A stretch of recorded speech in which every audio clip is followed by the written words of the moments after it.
Welcome again to the JR&Skipps podcast, a podcast with two friends where we go over things that caught our attention over the week on social media, give you our sports rundown, and light banter that we want you guys to share your opinion with us and let us know what you think. Don't forget to subscribe and follow us on social media. Tap in. Let's go. Thanks, JR, for the introduction. And as JR said, welcome to this week's episode of the JR&Skipps podcast. Today, we're going to be covering some football topics as well as some music topics. The idea is to keep you updated on what's happened in the past week. And as JR said, it's going to be a fun time today. So please remember to click the subscribe button and follow us on the social media pages. And it's JR&Skipps on every platform you can find. Follow us, and we'll be sure to drop some content for you so you can, catch up with us and see what we have to say for the previous week as well as the following week. Let's go. So moving into the sports section, we're going to be having a weekend wrap up. The first topic we're going to cover is Spurs to be relegated. That's a very interesting one. Over the previous couple of weeks, I was thinking, it's just Spurs having a bad season, right? Eventually, they're gonna find a way to get out of the relegation struggle and probably finish about 14th or 15th or thereabouts. But I glanced at the Premier League table over the weekend, and after the results, It's looking shaky. Brighton, it's looking shaky, my man. I think apart from West Ham, the closest team to them is about 4 points away. And right now we have just 5 games left to play in the Premier League for the season. I think West Ham are probably going to escape relegation this year and Spurs are going to go down. That's my bold take. What do you think? Personally, as an Arsenal fan, I'll actually prefer Spurs went down because I'm really tired of seeing Spurs in the league. In terms of the competition, Nottingham Forest won, Leeds won. And then if you want to compare the Tottenham's performances to West Ham's performances, it's fair to say that West Ham has shown some sort of fight in terms of looking like they have the capability to actually escape. And if Arsenal don't win the league, at least I have something to smile about at the end of the year. So I'm really looking forward to seeing Spurs in the championship. And I'm pretty sure if they go down, they're going to be down for quite a while. The change from going from the Premier League to the Championship, it's a steep one, right? First things first, you probably lose most of your players because you're not able to maintain the same wage structure. And you have to look for players who are more suited to the Championship style of football. And even if you finish in the top 3, 4, 5, or 6 positions in the Championship, you're still having to play the playoffs, and you have to finish either first or second to have an automatic promotion spots back to the Premier League. And touching on Tottenham some more, do you think their constant chopping and changing of managers has contributed to the issue? What do you think is the overlying cause of what they are going through right now? Is it the players? Is it the injuries? Is it the overall management of the team? What do you think has gone wrong for a team that won the Europa League Cup last season? Albeit having a bad Premier League season as well last season. So it's not like it's a one-off. It's a following up of what happened in the Premier League for Spurs last season. But what are your takes on that? Exactly. Just what you said. It's not a one-off. They had a horrible season last year. They got lucky to win Man U in the Europa League final because Man U had a horrible game. But I guess the best team won on the day. And don't forget, we were being coached by a Satanist. But I digress. Exactly. Amorim Ball was terrible. And they had what was his name? Postecoglou. I think he changed his style on that day, and eventually, one way or the other, he got the win. But in terms of why I think they're having a torrid time, first of all, I think Thomas Frank is a good coach, and they brought in some reasonable players, although they were unable to get their first choice players in terms of everybody they actually wanted to sign. Most of their top choices ended up going to other clubs. I do think Thomas Frank was a good coach. He found himself in a scenario where the job was a little bit bigger than him, but I preferred if they had sort of given him some more time, because I think one of the worst decisions they made was bringing in Igor Tudor. Because Tudor has no Premier League experience. He hasn't shown that he understands what it means to be a Premier League manager or to fight for relegation. So I think that was a very big mistake. They could have probably brought in like Tottenham people in terms of bringing a coalition of former Tottenham players, Ryan Mason, Jermaine Defoe, maybe Redknapp, just people that actually understand the Premier League and understand what it means to be a Tottenham player to fight for the badge. So I think it's not just one thing, not just players, coach, or swapping a manager. It's a combination of all these factors So still on the Premier League, let's go into Chelsea. So Chelsea are currently in what I'll call a doom. They've won just one game in the last seven. Wow. I'm talking about seven. They won 7-0 against Portville. So, so one win is seven. Do you think the job is too big for Liam Rossino? What's your opinion on that? And that's interesting because he came in around the same time prior to or after Michael Carrick was hired as Manchester United as well as the interim coach. And if you compare both results or the trajectory of both clubs, it's like day and night, right? Initially, Yeah. Rosinho looked like he was having that new manager bounce, and Chelsea went on a couple of decent results, but it's been southwards from there on. They've struggled for form, they've struggled for cohesion, and it's been one bad result after another. So to your point, I think right now the job is looking like it's a little bit too big for Liam Rosinho. I'm going to cut him some slack because Chelsea have a very young team and they've had to um, go through some injury setbacks as well. So as well as the job being a little bit too big for Rosinho, I think the management have not given him the right platform to, move and push forward. But it's up to them to decide. Do they want to take the entirety of this season as a free hit and give the manager some time to come in and settle down and then judge his performances from next season?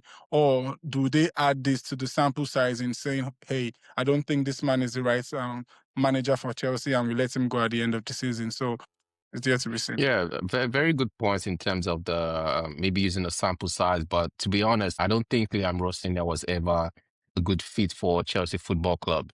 Chelsea Football Club is a team that have always used experienced managers, people that know how to win. So when you take a manager who has only coached Strasbourg, I do think that was a very bad decision and it's something they're going to live to regret. But at the same time, it's fair to say, even though he hadn't won personally, he was in a winning machine working on the Pep. So he sort of had an understanding of, what it means to build a team to win. So talking about the Man U Chelsea game, um, I do think I like the way Michael Carrick has handled himself. Rossignol came in and suddenly had a lot to say in the media. Carrick has been very quiet, and all he's done is take the team to how he believes it should be. Nothing too extraordinary. He basically just does his job and Gets gets the someone with wins. it. Mhm. Yeah, it gets the results. And we can see that in the table because they're currently third. And it kind of looks like Man you have the Champions League on lock, except you have a horrible downfall from now to the end of the season. And we're talking Yeah. just 5 games. Yeah, So you probably need to mathematically, win two yeah, or yeah, three, yeah? you're right. Mathematically, we are not there yet, but I think we need. When I say we, Manchester United need 6 points from the remaining 5 games, and that's with the And you're good. assumption that the remaining two teams win all 5 of their matches, right? Absolutely. Absolutely. So to your point, I think Carrick has pretty much done what he needs to do to get Manchester United back into Europe. And if you're looking at the results from when Michael Carrick was hired, no team has amassed more points than Manchester United. So does that solidify your position where you say you feel he should be the next manager for Manchester United? Absolutely. It's fair to say Carrick doesn't have as much experience, but then you can only judge a man based on what he has actually done. There's another argument that he's only had to play one game a week. So maybe it's still going to be a risk in terms of is he going to be able to have the same level of performances when you have to play in 4 different competitions? And then you're probably That's going to right. have more injuries due to having a higher level of games, a bigger calendar. But if you want to judge him based on what he's done since he took the reins from Ruben Amorim, first thing he did was he arrested the drop, won the game against Arsenal. I think that time we called it a new manager bounce, but it's fair to say it wasn't just a bounce because Bounce, right? he's been able to accumulate a very good amount of points, going back to what you said about him getting the highest amount of points in the league since he came in. So I think he's done just enough to get the job. It's only fair to say, who else do you want to give the job? Why do you want to start again when you have something that obviously seems to be working? If he doesn't perform in the first 6 months of next season, yes, you can make a change, but honestly, I'm going to give Carrick the job. Um, I agree. so moving on to other games, though, let's touch on Liverpool versus Everton. Salah scores in his final Merseyside derby, and Wow. he also equals TVG's record of 9 goals in the Merseyside derby. And do Wow. you think Liverpool are picking form just at the right time? With five I games think to go. so. I think so. To your point, I think there was a time in the Premier League where it looked like they were slipping away from the Champions League positions, but over the past couple of weeks, they've been able to amass certain crucial points and gotten some numbers on the board right now. And they've given themselves some reasonable distance from Chelsea, who are in sixth as well.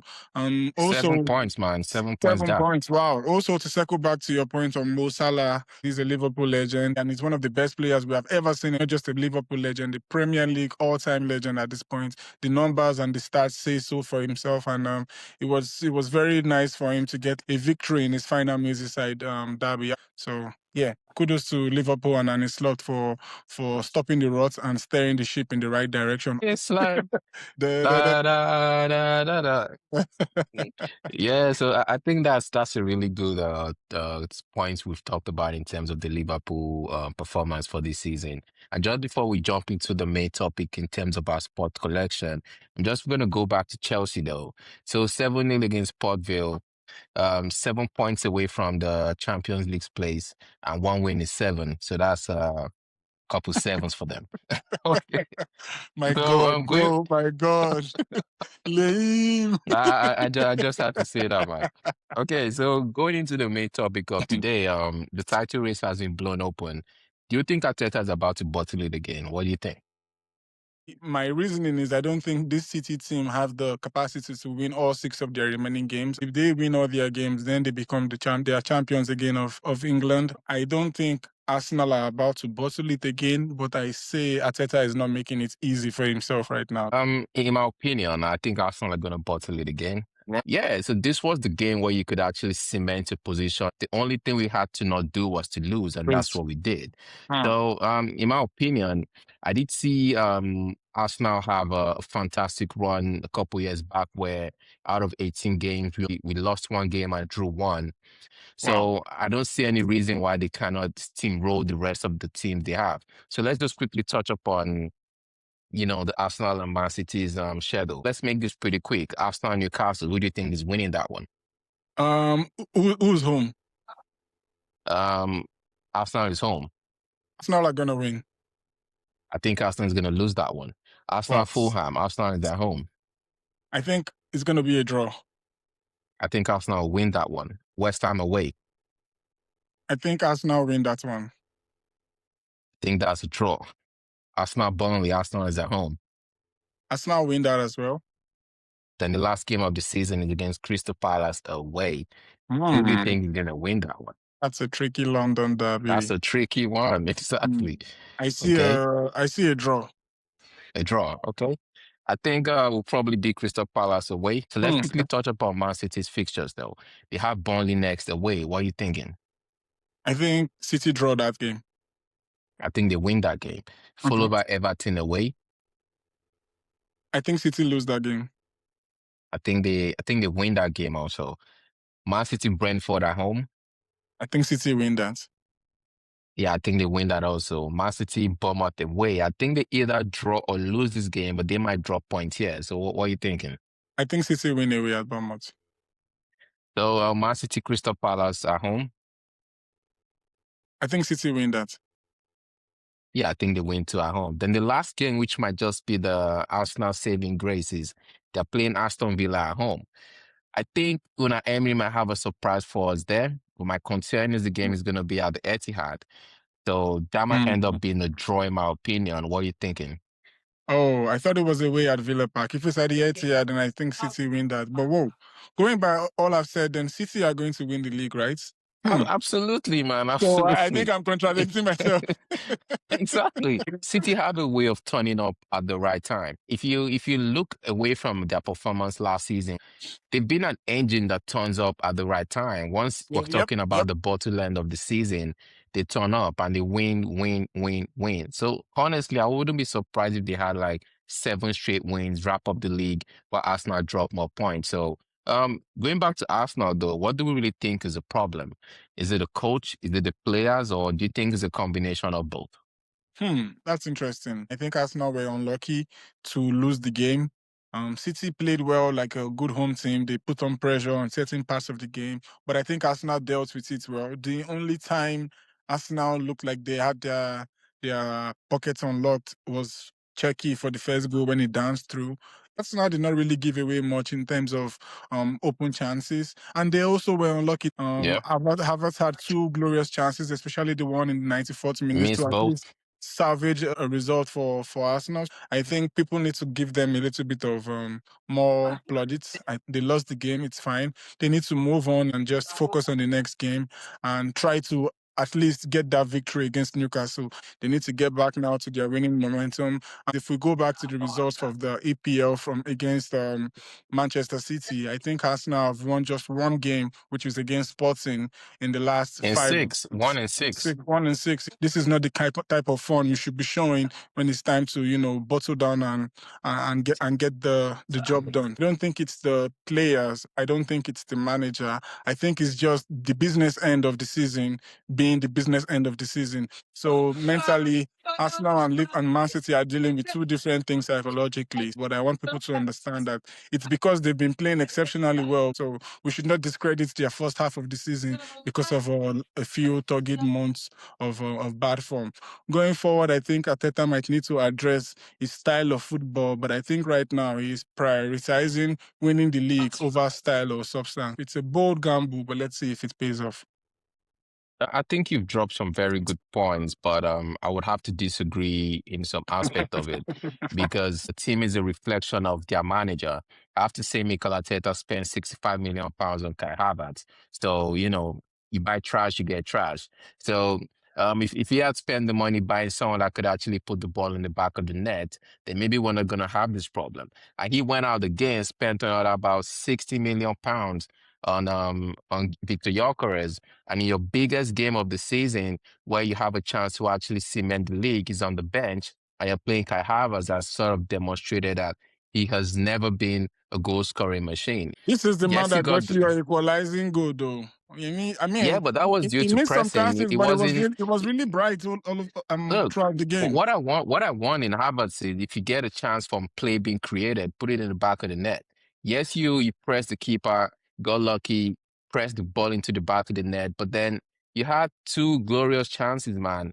If we had gone in front in that game, then it's fair to say it's a wrap because the worst we could have come out from would be have been a draw, and maybe we even score one more. You just never know. So talking about if is it a problem with the coach or the players?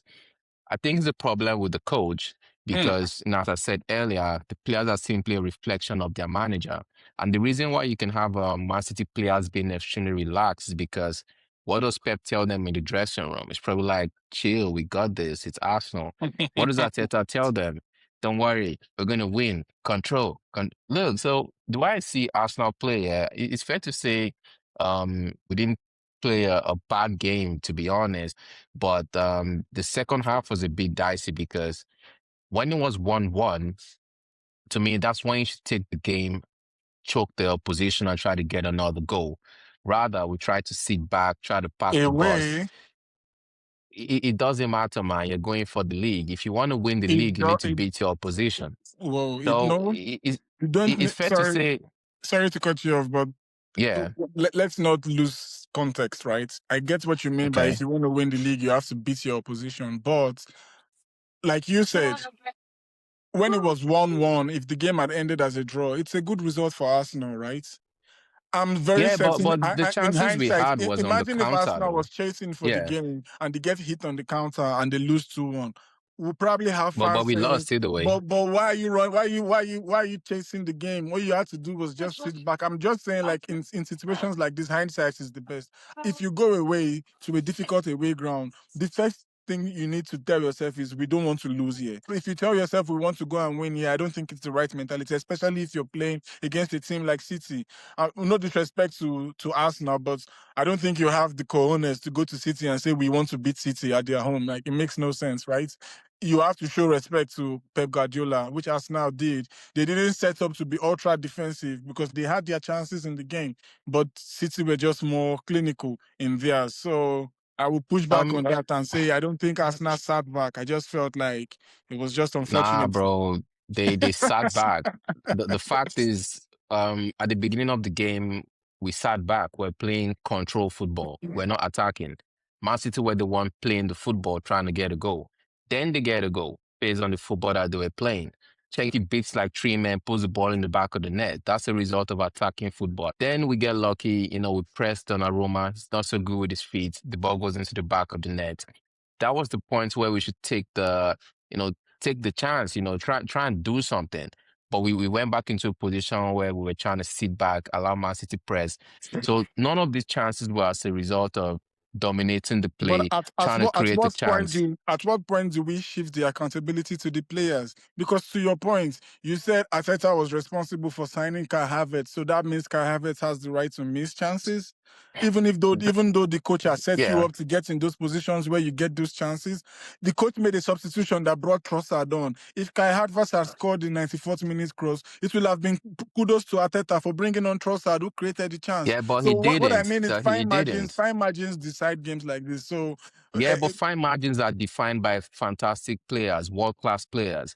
How much did Man City buy Ryan Cherky? It's about 30 to 35 million pounds. We spent 65 million before on they Kai got Ryan Havertz. Cherky, they spent Yeah, millions on Savinho and the others that didn't work out. So I'm saying and it's they kept okay. spending till they got the right players. They bought Semenyo despite having Savinho, Mamouche, Cherky, Reinders, Foden. Exactly. So Look, they it's want to not win. it's not So a strictly as my point is not a strictly Arteta thing, because I'm very certain if you had offered Arteta the option of adding two Premier League proven players to his squad in January, I think Arsenal will have picked up a couple more points. Do you agree or not? Of course you do. I do agree, but I think it wasn't just a board decision not to sign players. Arteta is quite powerful now in the Arsenal setup. But I think We he's can agree with hamstrung. that. So I think he has a lot of power, but I don't think he had that power to broker January signings of significance, Well, because I think he did. And still on the topic of why it is Arteta,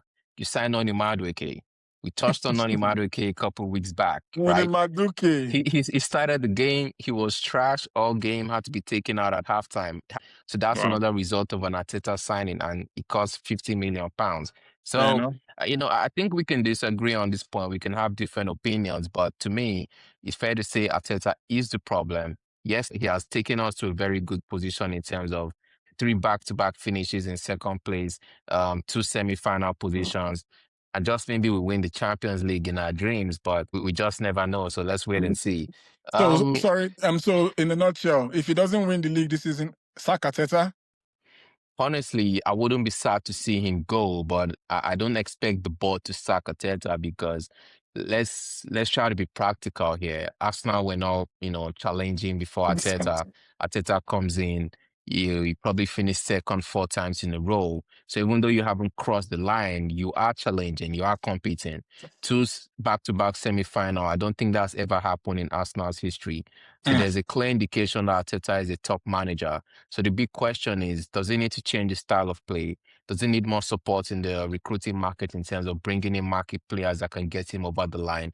So maybe we can actually disagree in terms of could it be the coach, could it be the players, or could it be a combination of both? And maybe it is just a combination of both because we obviously have different opinions. So, let's see how it goes. We still have 5, 6 games to go to the end of the Okay. season. So Yeah. anything can Okay. happen, yeah? Yeah. Bold prediction. Who's going to win the league?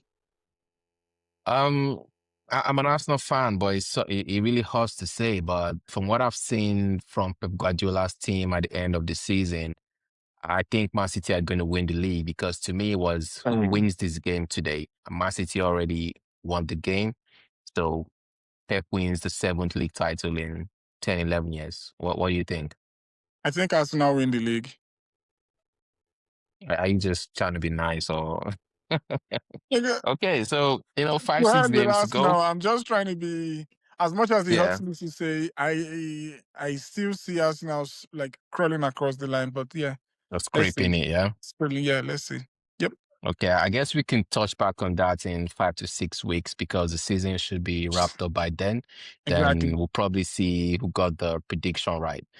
Yep. So I think that's been a very, good conversation. We've touched on a couple topics, different teams. It's only fair to end the sports section with our weekly bottle of the week. Um, the last bottle of the week was Ateta. So I Back don't to want back. exactly back to Back to back. back. And I would prefer not to make this a theme, but I just have to say my bottle of the week again is Arteta because you have 7 league games to go. You've lost 2 out of 7, Hmm. and you only lost 2 in the first 31. So if that ain't signs of bottling, I wonder what that is. So my bottle of the week is Mikel Arteta. How about I you? know.